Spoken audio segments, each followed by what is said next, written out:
So we got to go ahead and talk about this update regarding Jay-Z's paternity test regarding his supposed illegitimate son. What you're seeing on the screen pretty much indicates that Jay-Z was served, but he chose to deny said service, meaning he didn't really have to, give his John Hancock to, agree to take part in this. And for ones who don't know, this has been an ongoing thing for the last couple of years that maybe not that many people have talked about.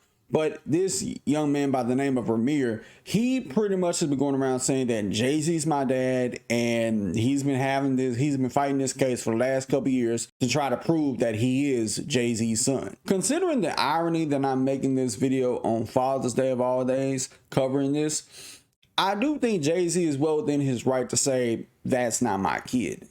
And even though he's been served legal papers time and time again, I think that Jay-Z does not have to take a paternity test to prove that this kid is his son. He doesn't. Because last I checked, it takes two to tango. You have a vivid memory of who you sleep with.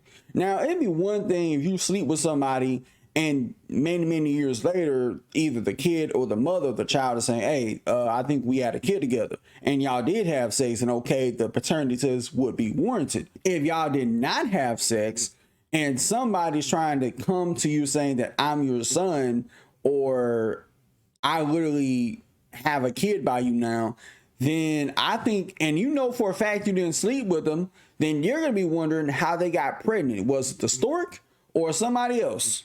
Because it wasn't me. And I don't think you need to take a DNA test to prove that you're not the father.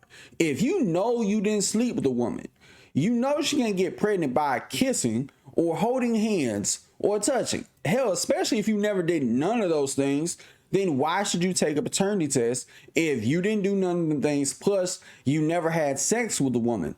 Also, I think this is part of some type of bigger power play just because Jay-Z decided to not stick up for Diddy in court. I think this is what this all boils down to. Because funny enough, how is it as soon as Diddy goes down that everybody tries to fan the flames of war against Jay-Z? Anything having negative to do with Jay-Z, people want to push that to the moon and back. Like, including this, somebody saying that, hey, Jay-Z's my dad, or hell, even the other cockamamie story where the girl says that she rode across state lines to go to this thing in New York, I believe it was at the time, and her dad picked her up and they had a quiet ride home, and the girl was underage at the time. And also, she even said that her dad herself said that he don't remember that happening. And she just told him, oh, you just forgot. If that don't sound like somebody paid y'all to run with a narrative that Jay-Z did something to me, and this is the timeline of events, just to spite him, just to go against him, just because he chose not to stick up for Diddy, I think it's wild. Now, do I think it's Diddy behind the curtains that's over here trying to push anything negative against Jay-Z? No, I think it's somebody above his pay grade. Somebody who's one hell of a power player that is pulling the strings all because he didn't stick up for him. And honestly, who could blame Jay? Because once that Cassie video dropped, their friendship was null and void. Even before that, especially when he started losing everything left and right because of the shit, of course they wasn't going to be friends. We seen the forest through the trees. Now everybody wants to do this guilty by association bullshit, thinking that because you were friends with Jay-Z, because he did some wild shit, that means you did some wild shit too. No, you could be friends with somebody who murdered somebody. That don't make you a murderer by association, does it? And honestly, I think that a lot of people are being used as pawns. I think that Ramir is being used as a pawn. I think bloggers that cover anything negative to do with Beyonce, Jay-Z, the Carters, both of them equally, they're being used as a pawn and they don't even know it because this is bigger than them. The powers that be do not like that Jay-Z didn't stick up for Diddy. Not once has he even showed up to court. And because of that, guess what? They're trying to push all these narratives, all these lawsuits against him. And sure, is it supported with court documents? Yes. But the powers that be probably can forge court documents and put these things into place. Let's not act like that is out of the realm of possibility.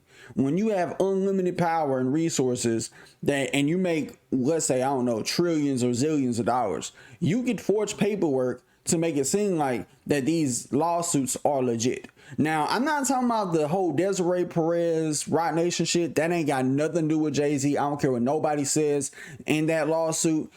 Jay-Z is barely mentioned. He's only mentioned as the co-founder of Roc Nation. He ain't got nothing to do with Desiree and her situation with her daughter. That's her business. Now, the wild thing is about Ramir, you would think that on his website, it would be showing anything that would be like, hey, go support my legal fund to help me prove that I am Jay-Z's son. But instead, what do I see? A bunch of music that he's made. He's been promoting a whole bunch of music instead of saying, hey, go support me financially so I could fight this legal battle. Instead, hey, go watch this new song I made. I don't know about y'all, but that don't give off a ironclad case for people to believe that you're Jay-Z's son. I'm sorry. If I'm over here trying to prove that I'm somebody's son that's rich and famous, I'm not going to have links to some music or to some YouTube channels or whatever the fuck. No, the only link they're going to have is the link to go support me financially to really fight this whole thing. I don't know. All in all, I think this story is wild, and I think this is a part of a bigger power move than people even realize. But with that being said, y'all let me know what you think about this mess in the comments below. Till next time, I'll see y'all in the next video. Peace.